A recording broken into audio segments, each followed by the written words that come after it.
This brings us to Team 9, the last team that we consider being the input to develop a curriculum in Team 10. Now, the power of feedback, we discuss it now because you have already been introduced to questioning, meta plan, collaborative learning, peer assessment. And in the context of all these approaches for interactive learning, you will have felt that all the time you as a teacher, or maybe students, have to give feedback, have to give a status back to the students. Well, that's in fact the focus in this team. How can we use the power of feedback for realizing, again, a kind of interactive learning situation?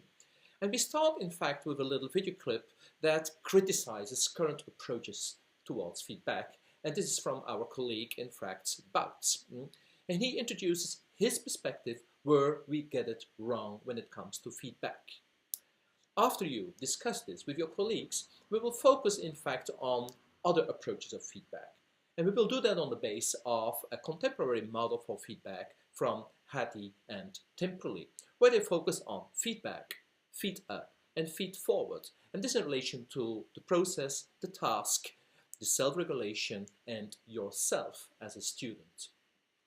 And you will see that this framework really helps to redevelop our conception of feedback and to ask other questions, or to give other remarks, or other hints, or other cues, or other reactions to what students do in view of what they learn next. Because feedback seems to be the catalyst, especially in a formative assessment cycle, where we as a teacher react to what students do in view of improving their learning. Okay.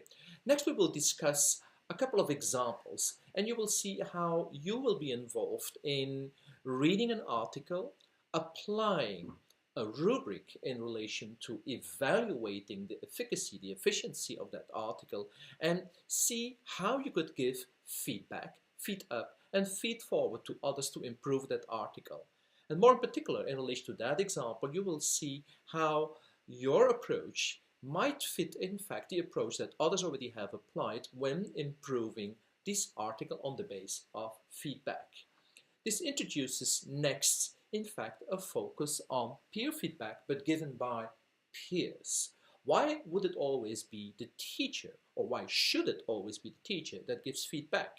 Considering our focus on peer assessment, on peer tutoring, on collaborative learning, we could also, in fact, introduce peer feedback as a key for learning. This is what we discuss more in detail, and especially how you could structure this approach. And we also give a very in-depth example of how this has been applied in a foundation course in a university. All this introduces next your portfolio activity to be carried out at the end of this session. Good luck.